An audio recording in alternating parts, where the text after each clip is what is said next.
Hello everyone, welcome back to our channel. He really is a wicked person. Corey Harrison, the son of Rick Harrison, finally spoke out after his father was sentenced to life in prison, leaving fans completely stunned. At 9:13 a.m., when the media had stopped covering the case, a brief message, believed to be leaked from an exclusive interview just hours earlier, suddenly appeared everywhere, from Twitter to CNN. From fan forums to morning talk shows, everyone was shaken by this revelation. What made it even more shocking was that this message wasn't prepared by a professional spokesperson, nor was there a tearful press release or a staged video to control the damage. It was raw, unedited information, like a slap in the face to everyone who had once trusted Rick Harrison. This information didn't just destroy the image of a man, it exposed earth-shattering secrets that the public couldn't ignore. If you're curious about this story and want to learn more, leave a comment with the number 1. If not, leave a comment with the number 0. And don't forget to hit like. Share this video so your friends and everyone around can discover it too.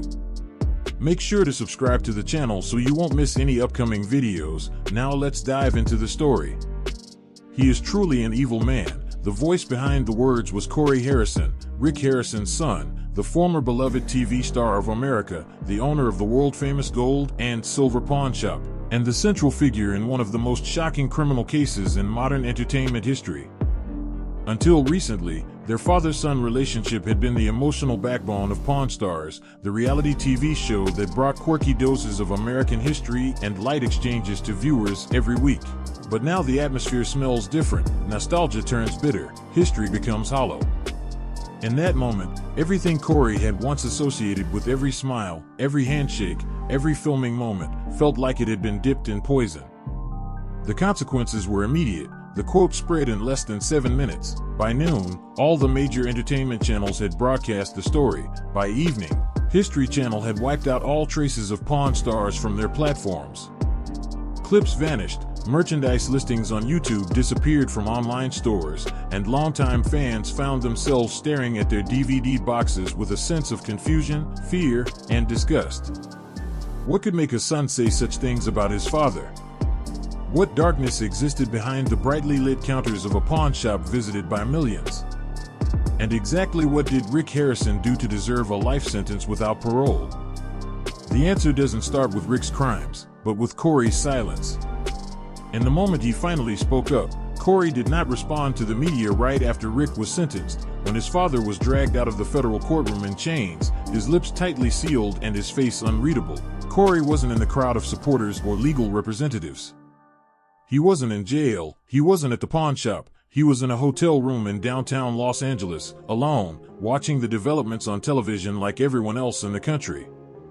For days, he didn't appear, refusing to answer calls, messages, or social media pings from fans, friends, and journalists. Rumors spread. Some people believed Corey was hiding. Others thought he might be preparing his own legal defense. Some even speculated he had left the country, but none of these were true.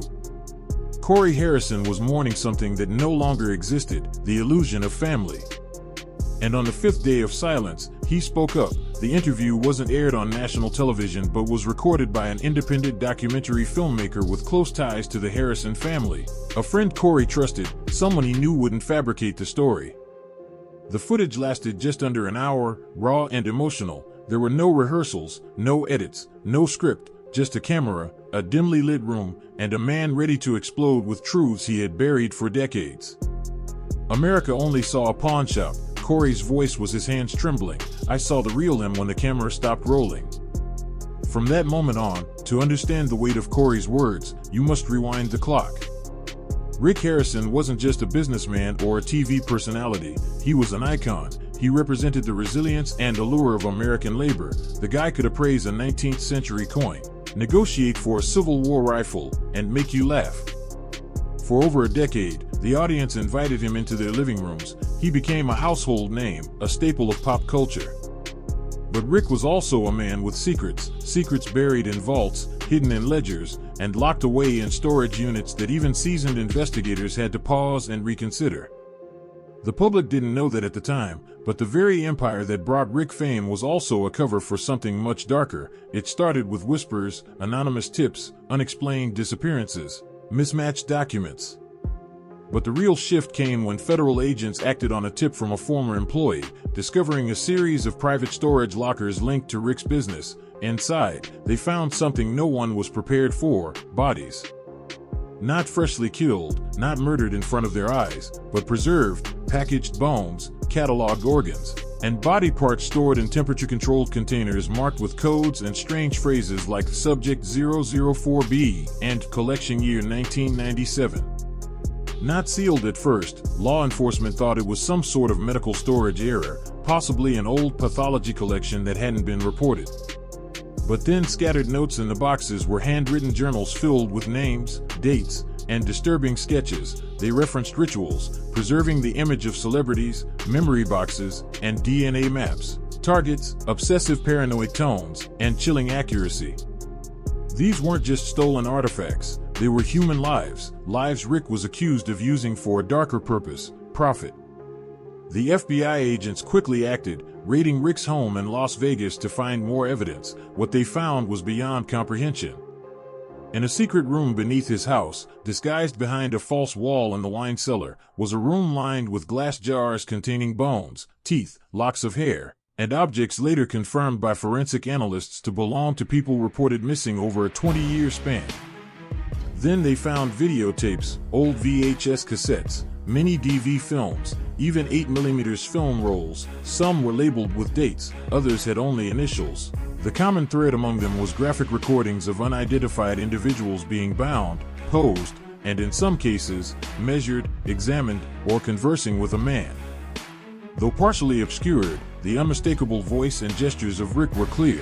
This discovery turned Rickharrison from a beloved television personality into the prime suspect in a series of crimes that shocked the nation.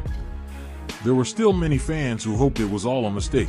Corey, the son who had shared the screen with Rick for over a decade, stood up to defend his father. But Corey didn't defend him. He didn't deny the charges. He didn't ask for time or space. He called his father evil.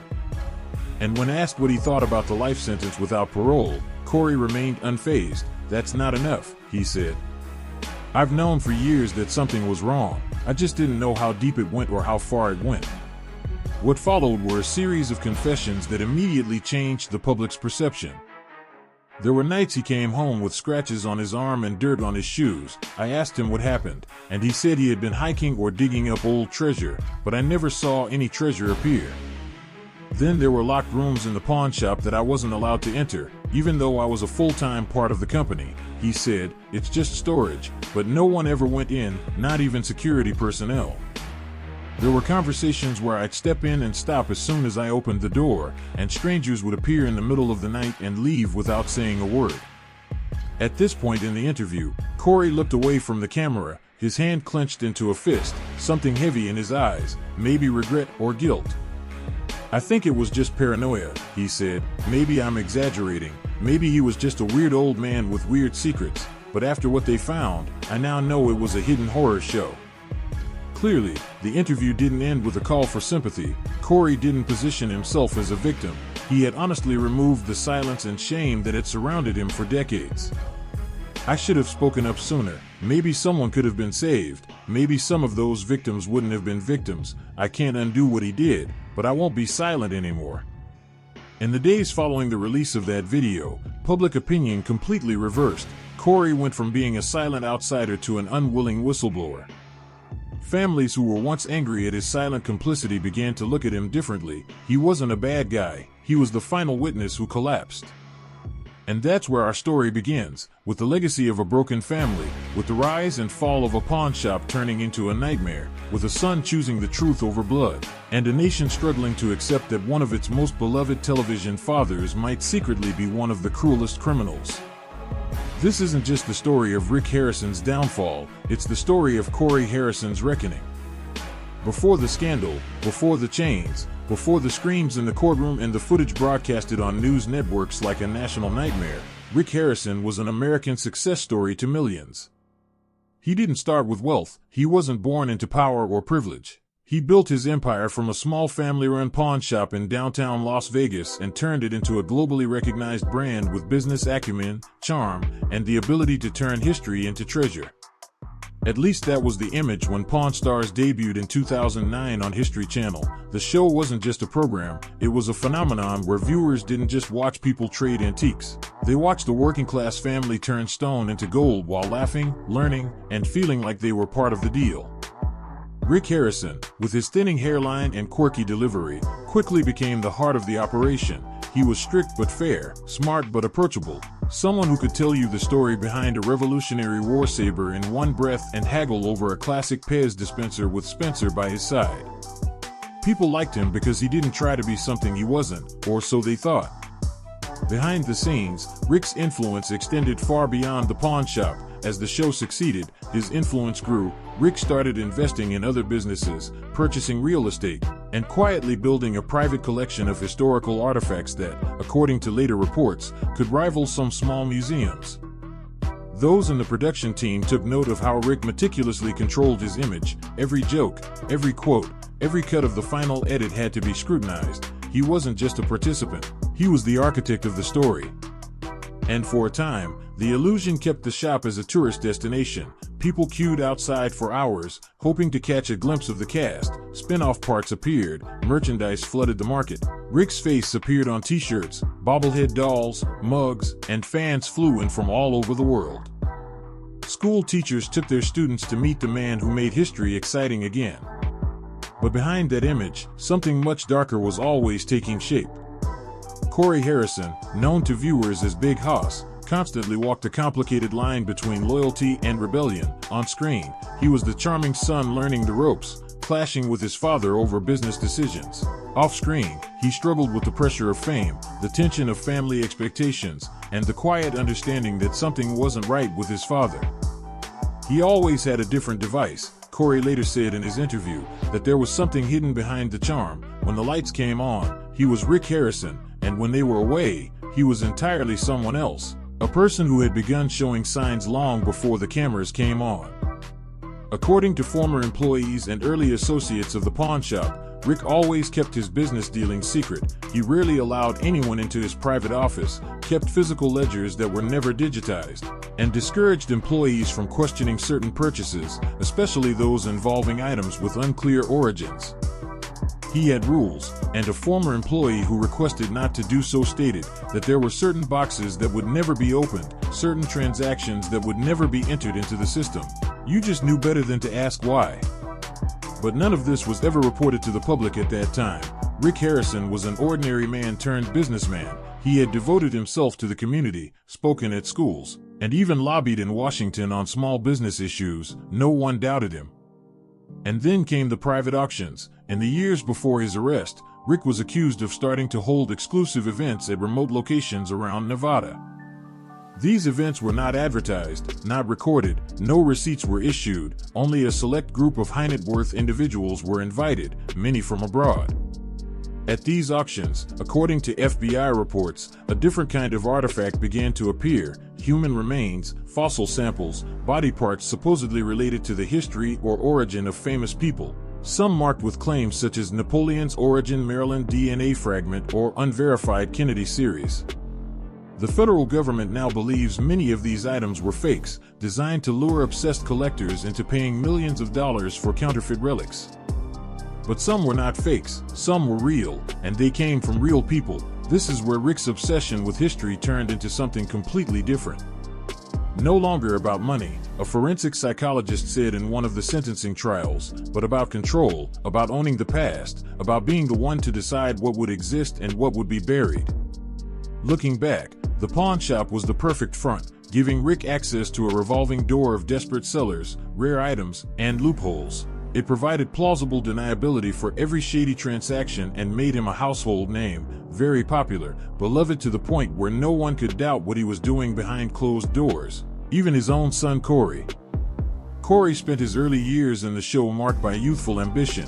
He wanted to prove himself, not just to the audience, but to his father. There was a longing in his eyes, a desire for respect. But there were also brief moments, almost imperceptible, when something else flickered across his face, a doubt, a hesitation. "When I was young, I didn't question anything," Corey admitted. "I thought he was my dad. He knew what he was doing. He was building a future for us. I wanted to believe that. Who wouldn't?" But that trust began to crack when Corey asked for access to certain business files and was denied. Then one night, he found a locked briefcase in Rick's SUV, a briefcase filled with black and white photos of remains arranged like museum artifacts, cataloged with Rick's handwritten notes. That was when everything changed. Corey didn't confront his father that night. He didn't call the police. He didn't even talk to anyone about what he had seen. "I was scared," he admitted. "I didn't know if I was misunderstanding. I didn't want to be wrong, but I didn't want to be right either." Instead, Corey doubled down on the illusion. He smiled for the cameras, sold the brand, went on tour. During all that time, the shadow of that briefcase haunted him. It wasn't until the FBI raided his father's house years later that Corey finally understood the full extent of what he had been standing next to all that time. And when the judge handed down the life sentence, he didn't cry. He sat still, arms crossed, lips tight, staring at the man who had given him everything and taken away more than he could ever understand. Rickharrison's rise was not just the rise of a businessman, but the construction of a legend, a carefully curated reality using his family's fame and his passion for history as a shield for something much darker. It worked because we wanted it to. We liked the story, we liked the characters, we liked the idea that behind every dusty item in a pawn shop was a mystery waiting to be solved. But the biggest mystery was Rickharrison himself, and now with the mask removed, the only question left to ask is how deep the corruption ran and how long we were willing to ignore that stench just to keep watching the show. There is a moment in every person's life when silence becomes too great a burden to bear, and for Corey Harrison, that moment did not come during the raids, it didn't come in the courtroom, and it didn't even come when the judge banged the gavel and sentenced Rickharrison to life behind bars.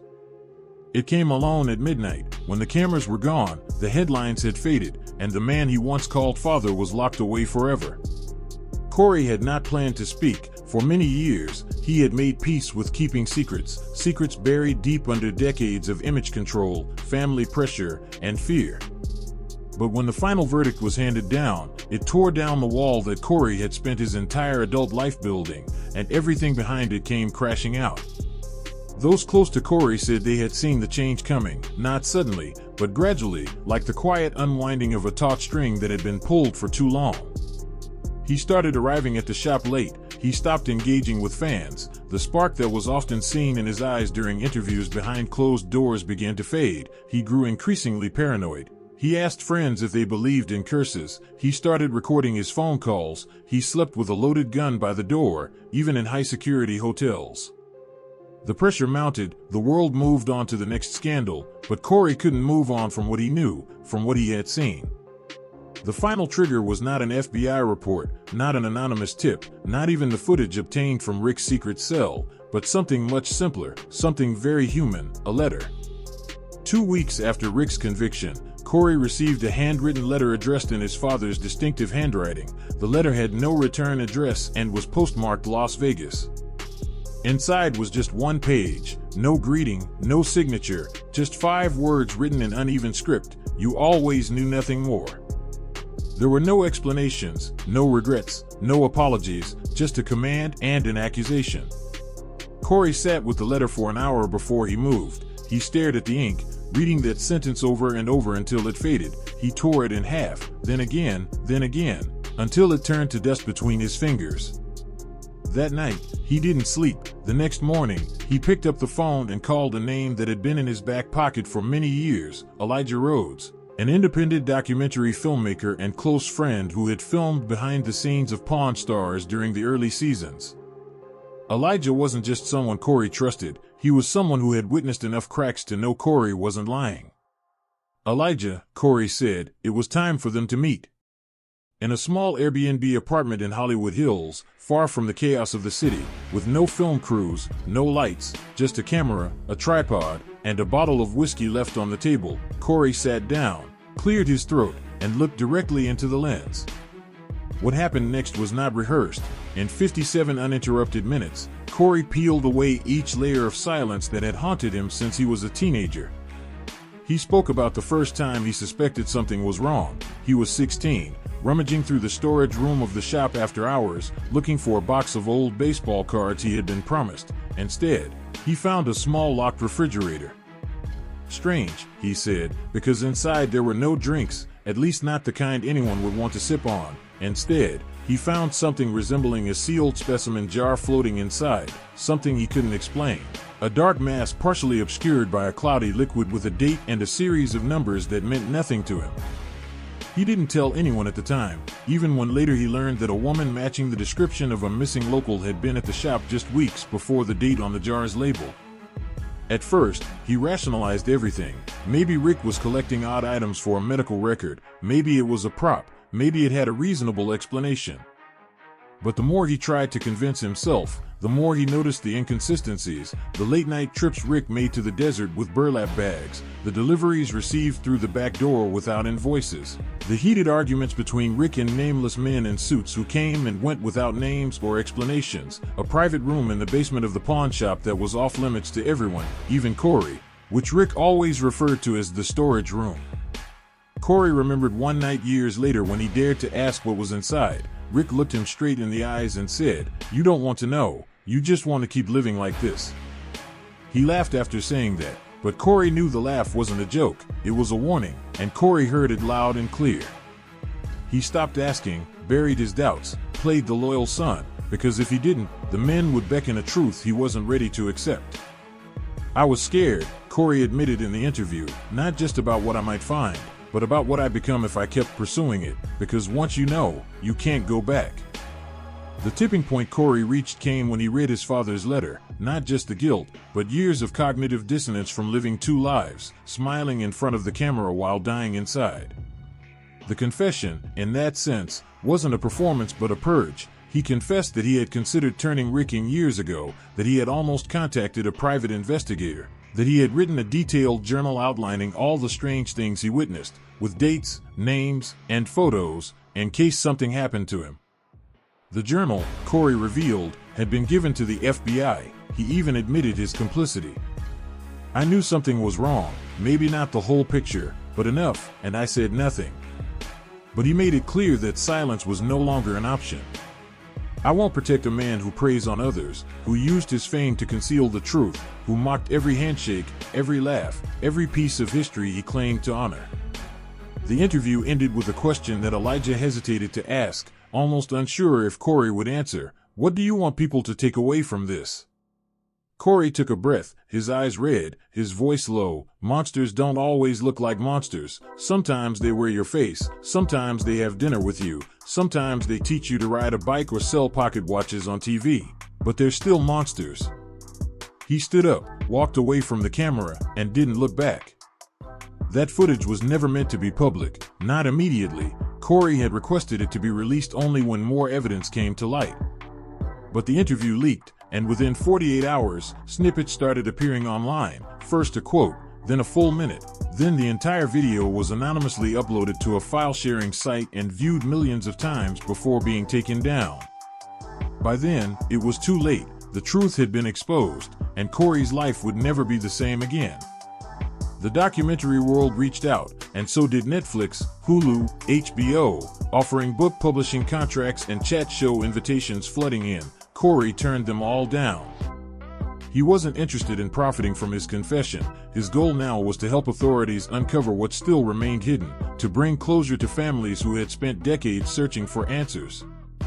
Because in the end, the issue wasn't just Rickharrison's crimes, but the system that allowed them to deepen, the silence that had protected them, and the son had finally found the courage to break it. It's a place built on nostalgia, framed by classic signs and the ticking of grandfather clocks. Tourists from all over the world come through those doors, hoping to find pieces of history they can touch: war rifles, rare coins, signed sports memorabilia by legends. For over a decade, the Gold and Silver Pawn Shop has existed as a living museum of American eccentricities. But beneath the surface, through display cases and ready smiles for photos, the pawn shop holds secrets far beyond price tags and origins. It all started with a locked door, which staff referred to as the room, after some joke that it was where Rick kept his retirement gold. Others thought it was just a messy office space used for bookkeeping. But over the years, rumors began, whispers circulated among staff about noises at night, furniture moving without explanation, and orders being accepted long after the shop had closed.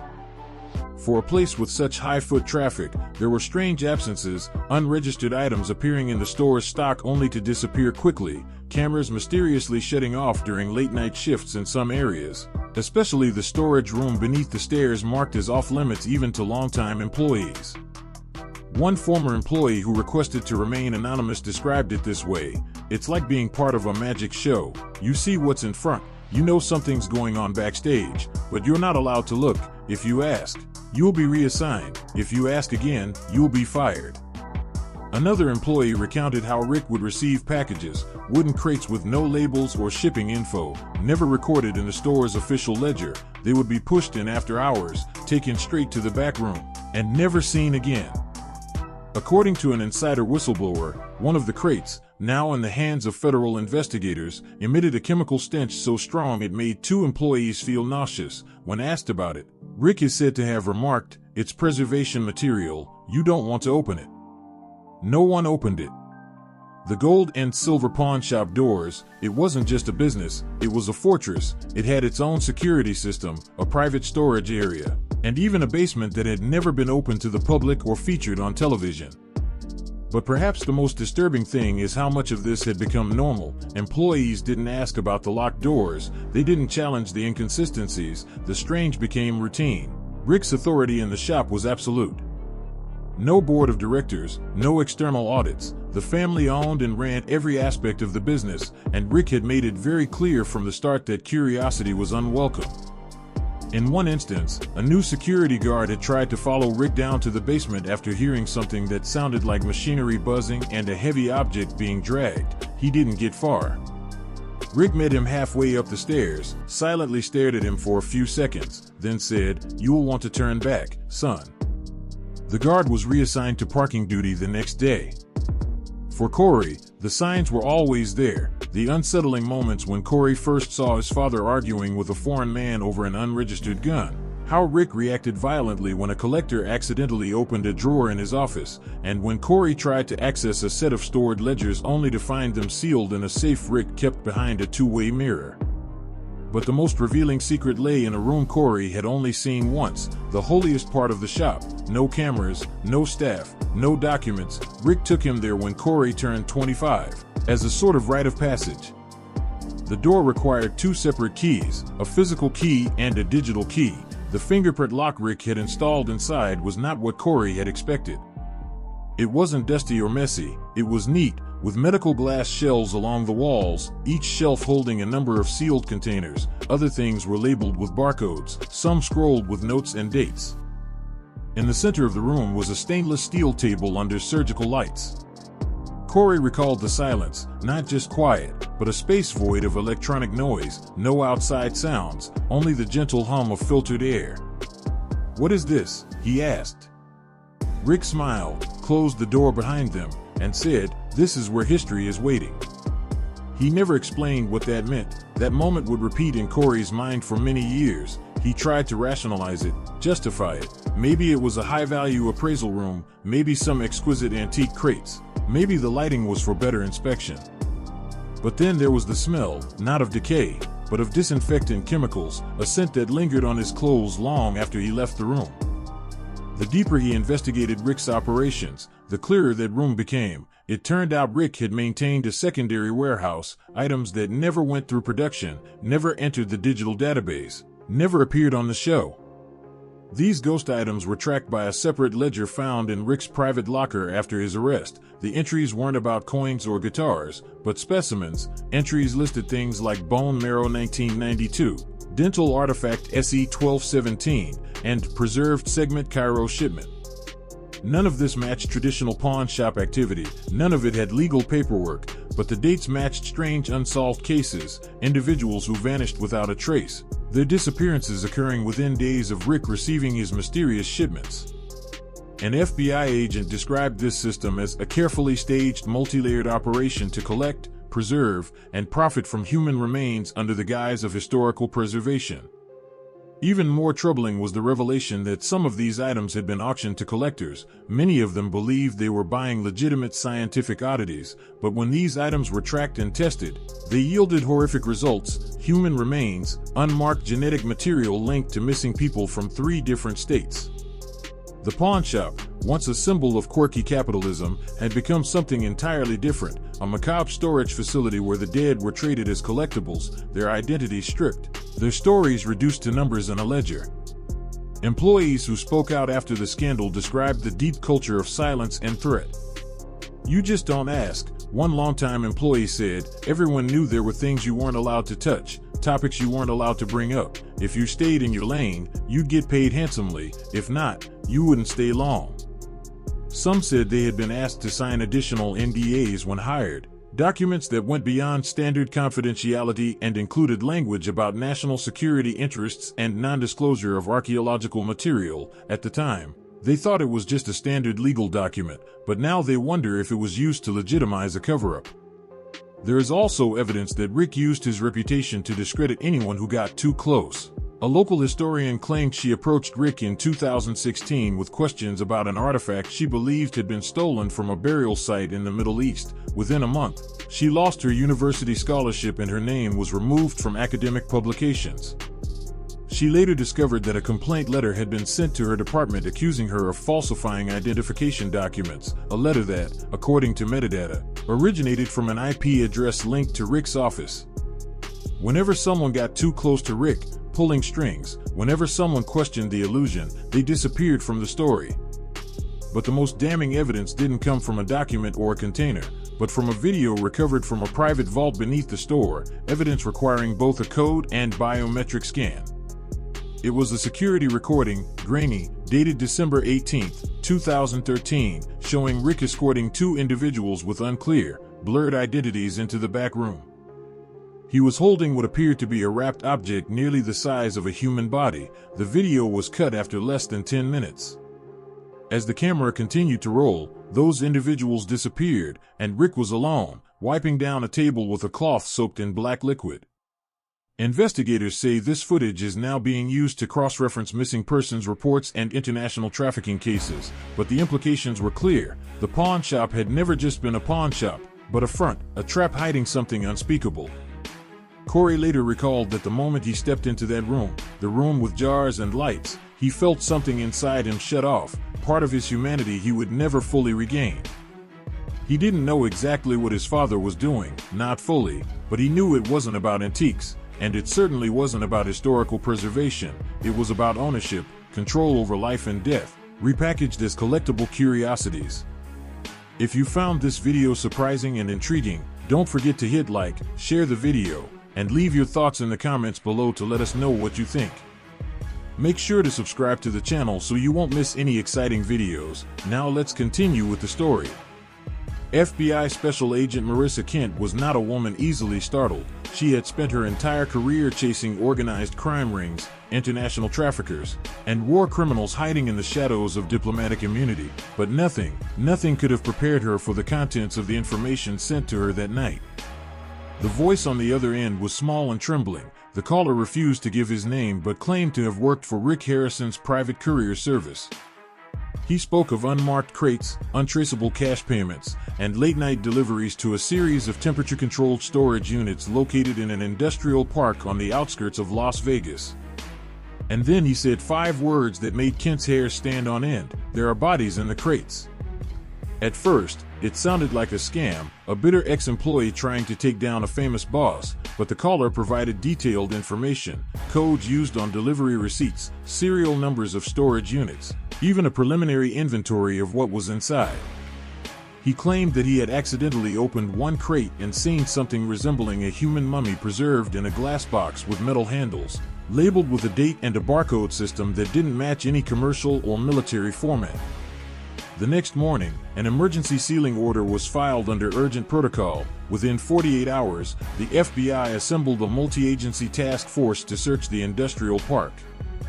What they found would shake the entire agency. In total, there were 7 storage units, all registered under a front company named Harrison Asset Protection LLC. Paper trails led back to a P.O. box in Reno and a series of inactive offices with no staff, no phone numbers, and no legal business activity. Inside each unit was a meticulously arranged maze of metal shelving units, containers, and sealed freezers. What agents found was unbelievable. The first unit contained human remains, not scattered, not torn apart. Body parts and fragments carefully preserved in industrial vacuum-sealed plastic and labeled with a marker, RH47VE21Me03. The acronyms meant nothing to the agents at the time, but as they soon discovered, they were part of a larger cataloging system Rick had developed over years, indicating the acquisition dates, locations, and, most suspiciously, historical values. Some containers were marked with cryptic references, Egyptian cross sample, 3 of Kennedy, and unverified Roman relics, some including references to specific dates, locations, and global phrases like customer announcement, keep in cold storage. At first glance, the entire setup seemed clinical, almost museum-like in its order, but then agents found hundreds of photographs, including Polaroids, digital prints, and negatives, all showing posed images of human remains on what appeared to be antique furniture surrounded by historical memorabilia. Some victims were dressed in parts of makeshift military uniforms, while others were surrounded by items from different eras, World War II medals, Renaissance-era cups, 1920s prohibition signs. There were even photos of ongoing open surgeries, showing some specimens having been altered after autopsy. One particularly disturbing record showed a complete human skeleton covered in velvet and placed on a throne resembling that of Louis XIV. Another record showed a baby-sized body in a glass jar labeled as acquired from Southeast Asia, a gift from a client, not to be displayed. These were not just remains, they were staged exhibits, bizarre tableaus designed for an audience that may or may not have existed.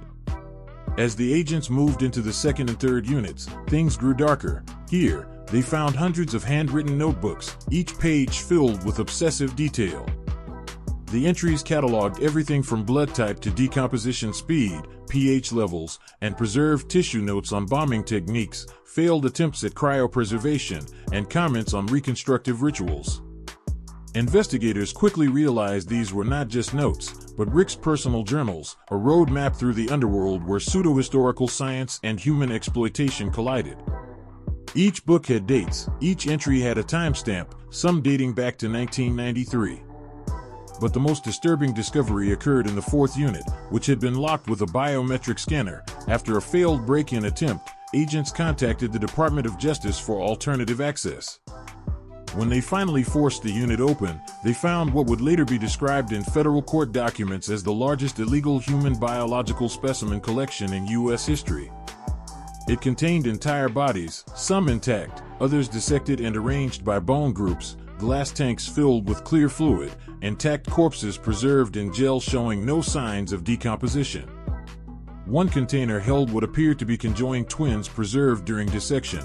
Another contained a man in a fetal position with wires protruding from his skull, as if in the middle of an abandoned experiment. Agents also found a digital server rack, tightly encrypted, containing terabytes of footage, including videos with timestamps of Rickharrison speaking directly into the camera. In a clip dated June 15, 2004, he stood on a stainless steel table describing a body as one of the cleanest collections he had ever handled. He narrated the removal of organs, the injection of preservatives, and the process of aligning the anatomical integrity to fit the appropriate conditions of the era. The cold, almost academic language, but the voice unmistakable. His forensic team had spent weeks analyzing the data, cross-referencing DNA samples with unsolved missing person cases. To date, at least 38 sets of remains had been identified, with some individuals matching reports of missing persons from 1997. The victims ranged in age from 9 to 64. They came from different states, different socioeconomic backgrounds and lifestyles. Some had no known connection to the pawn shop, yet all had been collected, cataloged, and displayed. There were many theories: human trafficking, illegal anatomical sales, psychological obsession, cult-like motives. Some even speculated that Rick was part of a global black market network of collectors willing to pay millions for preserved human remains tied to historical fantasies or fabricated stories. The FBI had yet to confirm the existence of such a network, but some recovered documents contained names and addresses that are now under investigation. The 5th and 6th units contained artifacts, but not any typical ones. They included stolen cultural treasures from conflict zones, such as an Egyptian Coptic vase believed to be over 3,000 years old, Sumerian tablets with untranslated sections, Nazi insignia, and weapons, including a rifle reported missing from a Web II museum in Berlin, a mummified hand wrapped in cloth engraved with what appeared to be ancient Aramaic. Some of these items had been reported as stolen years ago, their traces cold, now lying still under fluorescent lights, evidence of another type of crime, a crime that transcended international borders, desecrating sacred sites and violating global cultural heritage protections. But it was the 7th and final unit that forced agents to pause before entering. The air was thicker, the temperature colder, and the silence unnatural. Inside was a single chair, a Victorian high-back chair upholstered in purple leather, placed in the center of the unit like a stage. In front of it, a camera on a tripod, next to a microphone affixed to the back of the chair, was a historical note which was never found. It had been made the citation now appearing in the official FBI raid report, and it continues to haunt every agent present that day. After the sweep, a federal forensic team spent 3 months cataloging and removing evidence. The documents were boxed, sealed, and transferred to multiple facilities across the country. A special archive since the investigation was initiated, overseen by a joint task force from the FBI, Interpol, and the Smithsonian Institute. Rickharrison has been detained, refusing to answer any questions about the units. His legal team has only issued a statement, no comment at this time. However, inside sources from the DOJ say that Rick has hinted at writing a full report about the collection, which he claims no one will understand unless they see the whole picture. Some believe he plans to use his memoir as leverage, hoping to bargain for a more humane prison condition or eventual access to psychiatric facilities. Others believe he simply wants to have the final word. After the raid, the public reaction shifted from shock to outrage. Protests erupted outside the now permanently closed pawn shop. Former fans demanded answers, victim families filed civil lawsuits, and Congress held emergency hearings on regulations concerning human remains in private collections. But perhaps the most chilling realization was that this whole operation had been conducted openly for decades, hidden behind a beloved reality TV show, disguised with smiles and pricing, masked by the trust of millions, only discovered because an anonymous voice decided to speak up. The FBI has not disclosed the identity of the whistleblower, but Corey Harrison believes he knows who it is. Hiding in one of the most luxurious and secluded corners of Las Vegas, behind iron gates and security cameras spinning with strange precision, Rick Harrison's estate stood as a house that to outsiders looked like a luxurious property owned by a man who made millions from television. High walls, desert landscape, oversized garage, an illusion carefully curated. But behind that illusion was something entirely different. It wasn't until the FBI raided the storage units that the task force turned their attention to Rick's personal residence. The original warrant only included assets related to his business, but as more evidence emerged, especially ledgers, footage, and storage logs referencing a home vault, authorities knew they had to search deeper. On a quiet Wednesday morning, a convoy of unmarked SUVs entered the neighborhood. The agents didn't knock. They arrived with a tactical entry team, a court order, and an increasing sense of fear. If the storage units were any indication that Rick was hiding something, the estate could be something much worse, and it was. A house that at first glance seemed ordinary but luxurious, imported marble floors, Italian furniture, high-end electronics, nothing unusual for a wealthy man like Rick. The collection of antique books and historical memorabilia lined the walls, and some rooms were decorated as themed galleries, a living room styled after a Civil War officer's quarters, an office decorated with Cold War propaganda, a library full of ancient civilization books, secret societies, and obscure mystical philosophies. Nothing criminal, just eccentric, until they reached the wine cellar. The entrance was disguised behind a temperature-controlled glass wall. Dozens of wine bottles were stacked on shelves, but one of the bottom shelves was a bait. When removed, this time they discovered a biometric scanner. Unlike the storage unit, it worked. Rick's fingerprints were already in the database. The sliding door behind it opened to what the FBI knew to be a safe. It wasn't a wine cellar. It was a stairway leading down, made of concrete and steel, painted in sterile white. The air was noticeably colder, chilled, Each step down feeling like entering a different reality. The further the agents went, the quieter it became. No outside noise, no signal, complete isolation. At the bottom of the stairs was a hallway with 3 doors. 2 were locked, and the third was ajar. That's where they began. The first room was a fully equipped laboratory, tables stacked with surgical instruments, microscopes, jars containing preserved organic material.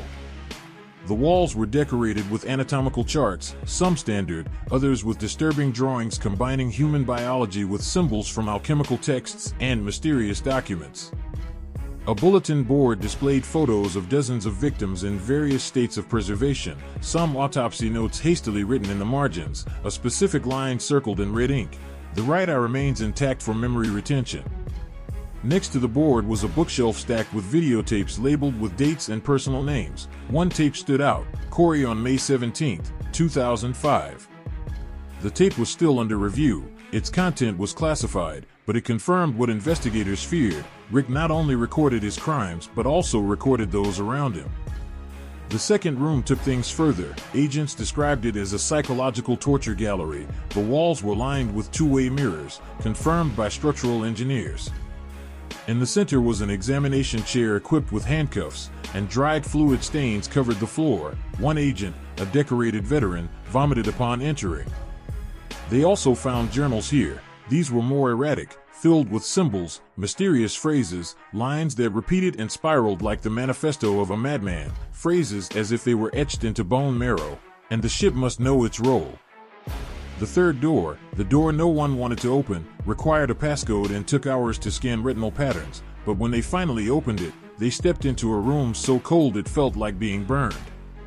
It was about 30 feet by 40 feet, carved into the ground and reinforced with lead-lined walls. Glass shelves covered one wall, each shelf holding what could only be described as skull fragments, human body dissections, preserved hands, and spines. But the true horror lay in the center of the room. 6 cylindrical tanks, each 6 feet tall, filled with a clear liquid suspension and equipped with internal lights. Inside each tank was a preserved body hanging, eyes wide open. Some were children, others adults, male and female, each with tattoos of identification, scars, or jewelry noted in missing persons reports across the country. Floating with them in the tanks were objects, keys, rings, handwritten notes, sealed bags, souvenirs or spoils.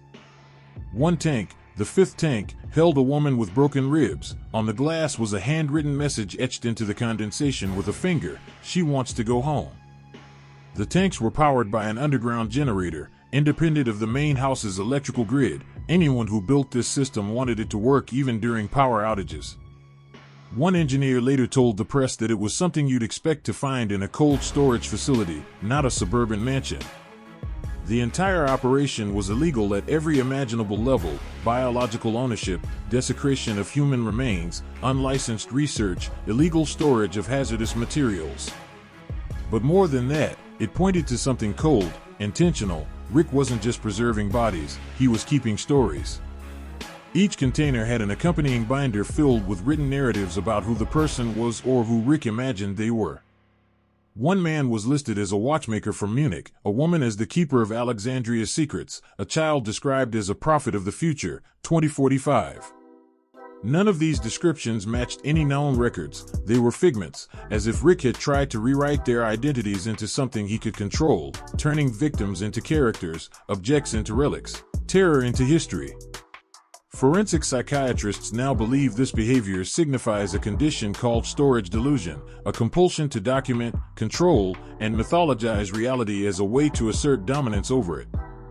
But that diagnosis did little to alleviate the pain of families now facing the truth. Outside the estate, authorities established a security perimeter for 2 weeks. The holding cell was considered the scene of a federal crime. Medical examiners rotated shifts 24/7. DNA samples were extracted and sealed. Interviews were conducted. Corey was placed under protective custody. He said nothing, didn't cry. He walked down the hallway, stopped at the top of the stairs, and only said one thing: "I know there's something under the house."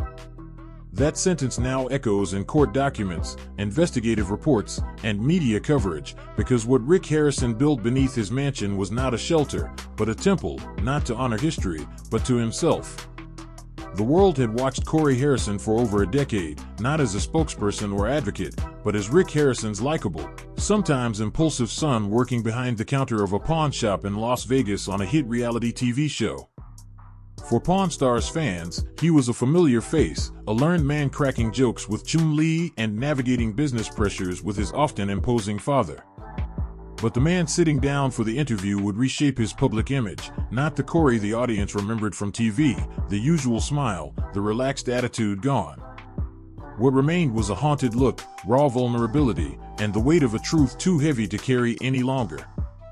The quiet room, just a camera, a light overhead, no makeup, no crew, just Corey, his hands resting on his thighs, shoulders tense, and the interviewer, Elijah Rodas, a longtime friend and filmmaker, understood better than anyone the importance of letting silence work its magic. The next tape was an unfiltered confession, a chilling story, and a public calcification. The first question was very simple: when did you realize your father wasn't the person he said he was? Corey didn't immediately answer the question. His eyes dropped to the floor, his fingers tightened slightly. There was no moment. Finally he said, "It's not like a movie where you stumble upon the monster's lair and everything is fine. It's the little things spread out over years, things you ignore until they pile up to a point where you can't see around them anymore." He took a deep breath and continued, "The first time I really felt it, felt that something was wrong, I was 16. I had just started working full-time at the shop. Dad gave me the key to the back storage. It wasn't a regular storage room, it was the old one, the file storage room where we kept unsold inventory boxes and appraisal sheets. I thought I'd go organize them, maybe find something interesting, but instead I found a file cabinet chained shut." The audience watching later would never see the camera slightly shake as Elijah adjusted the focus, but they would feel the tension as Corey paused again. "I broke it open," he said, "the curiosity of youth, you know. Inside were dozens of photographs, some black and white, some Polaroids. None of them seemed staged. Most were pictures of people I didn't recognize, but some were familiar customers who'd been to the shop years ago. All of them were lying down, eyes wide open, frozen. I don't know how to describe it anymore." He closed his eyes for a moment. "I opened my eyes, locked it up, never asked him about it again." He said that was the first of many moments he buried. The next moment came after many years. "I started noticing packages being delivered after hours, always through the back door, no barcodes, no invoices, just boxes. Sometimes I heard them being pushed into storage, but I never saw what was inside." Then came the arguments. Dad would have meetings with guys I'd never met before, guys who weren't like collectors or dealers, no small talk, just tension, and then he changed completely, almost cold. When asked why he didn't speak up sooner, Corey was blunt. "Because he's Rick Harrison," he said, "because the world loves him, because if I said something, I'd be the crazy one, the bitter son trying to tear his family apart. No one would believe me." He leaned forward, his voice quieter, "and because I didn't want to believe it either." The interviewer then shifted to the topic of the raid. Right when Rick was arrested, the evidence found in the storage units, the tanks in the room, the notes, the footage. "How did you feel when you saw what they found?" Elijah asked. Corey's voice cracked for the first time. "I felt relief." There was silence, not shame, not guilt, but a sense of relief, exhaustion. "I wasn't crazy," he said. "I wasn't making it up. That's the truth, all of that. Those monsters I thought were in my head, they were in the basement all that time." He continued, his voice now calmer, "But that relief didn't last, because right after that came the guilt. I could have said something, maybe years ago, maybe someone would still be alive if I had." Corey then described the moment he received the letter. It came 3 days after the sentencing, no return address, just 5 words: "You always knew, say nothing." He stared at the camera. "I knew that was it. I couldn't stay silent anymore." When asked if he believed Rick regretted it, Corey didn't hesitate. "No," he said, "I think he feels proud." That answer struck a nerve with viewers nationwide. For many, it reshaped everything. Rick Harrison wasn't just a lost man. According to his own son, he was a man who chose his path. Corey elaborated further. Everything he did, cataloging those bodies, preserving them, staging them, it wasn't chaos, it was meticulous, it was obsession. He thought he was preserving history. That's what he always said when going too deep into something. We're not collectors, we're curators. The interviewer then played a short clip from one of the recovered tapes, just the audio, Rick's calm and deliberate voice. We shape the story. We decide who the problem is. If they didn't matter before, they matter now. Corey visibly shuddered hearing that tone. I've heard him say that all my life. He'd use it when talking about clients, about the artifacts, but I never thought he meant it literally. The topic shifted to public reaction, fan response, media coverage. Corey was unwavering. They should be angry, he said. All the people who watched us, who invited us into their homes, they've been lied to. They're watching an illusion, a carefully edited fantasy, and I was part of it. Then the question was posed, what would you say to the families of the victims? Corey's eyes welled with tears. I'm sorry, I'm so sorry. I didn't respect your pain. I thought it was all in my head. I saw things I should have questioned, and I didn't. I can't change what he did, but I can promise you I'll never be silent again. No makeup could cover the redness of his face. No PR team polished his words. Just a man breaking down after years of being forced to play a role. In the final 10 minutes, Corey spoke of healing, therapy, and the plan to use any remaining resources to help identify more victims, support forensic teams, and create a fund in the name of those lost. I don't want a redemption arc, he said. I want to take responsibility. He was asked one final question. If Rickharrison is watching this right now, what would you say to him? Corey stared at the camera for a long while. I'd say, I'm no longer your son. The footage was cut when the interview aired, sparking a media storm, but much of the feedback wasn't disdain, it was empathy. For the first time since the scandal erupted, Corey Harrison was no longer seen as a silent accomplice, but as a survivor of the hidden legacy of manipulation by evil lurking right in front of them. Within just a few days, the full interview had been viewed by over 50 million people online. News channels replayed clips on loop, advocacy groups praised his transparency, and the families of the victims sent letters. Not all of them forgave him, but many acknowledged the courage to speak out.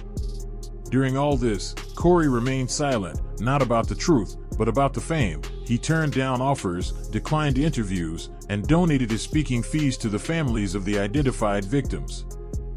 For him, it was no longer about justice through the courts, but about truth through confession, and in that interview, he did what no courtroom could, gave a voice to the silenced.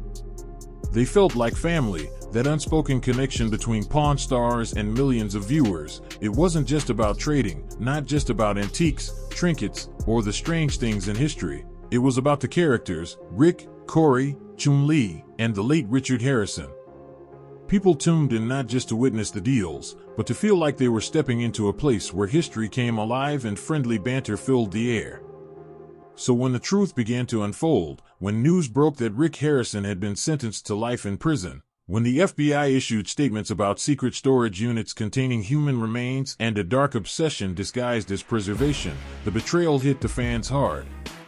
The initial reaction was confusion. Some thought it was a setup, a few outright refused to believe it, but denial didn't last long when faced with video evidence and the federal indictment.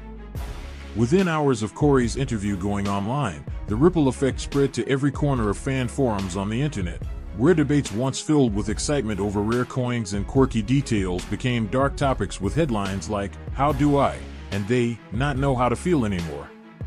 It quickly dominated the front pages of the Pawnstars community. Longtime viewers poured out their shock in posts. Some expressed skepticism, others anger, and many heartbreak. One post went viral with the message, "My dad and I watched Pawnstars every Sunday night for over 10 years. It was our ritual. I used to dream of visiting the shop with him. Now I feel sick just thinking about it." On Reddit, the subreddit r/Pawnstars was overloaded to the point that moderators had to temporarily lock new posts to avoid crashing the servers. When it reopened, the subreddit was unrecognizable, not a community, but a digital prayer session. Memes that once honored Rick with his signature line, "The best I can do is," were replaced with dark sarcasm. One image shared over 60,000 times showed Rick behind bars saying, "The best I can do is life." But it wasn't just online, the real world also reacted. Within 48 hours of the full story going viral, the pawn shop on Las Vegas Boulevard, once teeming with foot traffic, saw a drastic decline.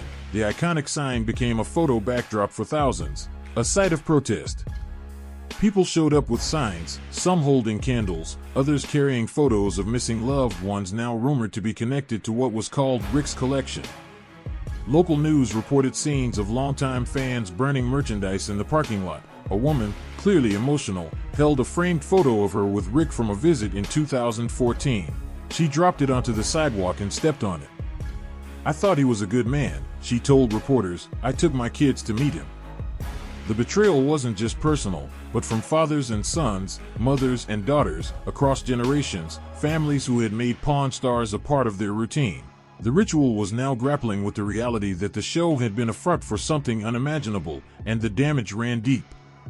History Channel quickly issued a prepared statement. The network said, "We are deeply saddened and confused by the revelations surrounding Rick Harrison. Pawn Stars has been removed from all platforms pending further review. We extend our condolences to the victims and their families." But even that wasn't enough to quell public outrage. A class action lawsuit was filed against A&E Networks and History Channel by a group of former fans claiming the network had deliberately concealed signs of criminal behavior and profited from creating and promoting a dangerous character under the guise of family entertainment. The lawsuit, unprecedented in its scale, quickly gained attention. Over 40,000 signatures flooded a petition demanding the permanent removal of Pawn Stars episodes from all streaming platforms. The collectibles market also felt the shock. Previously, Rick Harrison signed items had sold for hundreds of dollars online, but their value plummeted to almost nothing.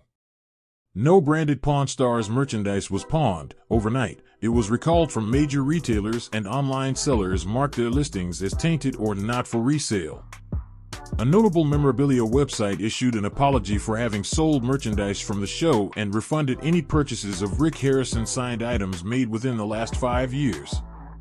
Ironically, a new submarket began to emerge, morbid collectors searching for unaired episodes and behind-the-scenes footage as blacklisted media listings for Pawn Stars, banned recordings, began to appear on eBay within days, some priced at thousands of dollars.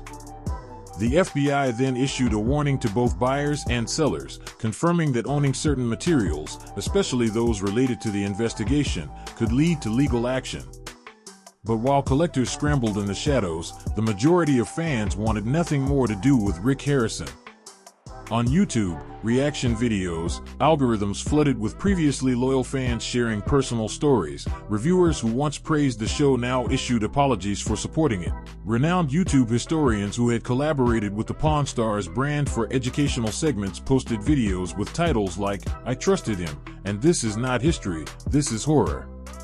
Podcast hosts exposed the scandal. Late-night talk show hosts delivered biting monologues, some humorous, others clearly shocked. A segment on a major satirical news show had a chilling joke. Turns out, when Rick said he wanted a piece of history, he meant your femur. The emotional response was a shared sense of disappointment, disgust, sorrow, and grief, not just for the victims and their families, but for the loss of something that once brought daily connection. The show had become a part of people's lives. It had accompanied dinner, the background noise while cleaning, something safe to watch with grandparents. A comforting show now turned toxic. A tweet quickly garnered attention, perfectly summarizing the mood. "I didn't just lose a show, I lost years of trusting and comfort. He stole that from all of us." As weeks passed, the emotional weight of the betrayal grew into something angrier. Fan clubs disbanded, Facebook pages dedicated to Rick Harrison became ghost towns. The official Pawn Stars Instagram account lost over 2 million followers in a week. Protesters began organizing events not only outside the pawn shop but also at filming locations. Documentary screenings became impromptu support groups where attendees wept, vented, and shared their need for closure. It was clear that Pawn Stars was not just a show, but a cultural comfort, and Rick Harrison had not only broken the law but violated that comfort. For Corey, the confession, though appreciated by many, did not heal the cracks, but it helped redirect the fan base's fury. Fans stopped blaming Corey. They began to understand the manipulation Rick had caused, not only to his victims but to everyone around him. However, the damage was irreparable. For most people, the betrayal marked the end of an era. No number of deleted episodes or rebranded merchandise could erase what was now etched into public consciousness. The pawn shop, once an iconic symbol of America, had become a symbol of deceit, and Rick Harrison, once a beloved household name to millions, would now be remembered for something entirely different. the man who turned history into horror while the world cheered him on. If you found this story intriguing and full of shocking details, don't forget to hit like and share the video so others can uncover these untold secrets. Leave your comment below to let us know your thoughts, and be sure to subscribe to the channel so you don't miss any exciting videos in the future. Thank you for watching, and see you in the next videos.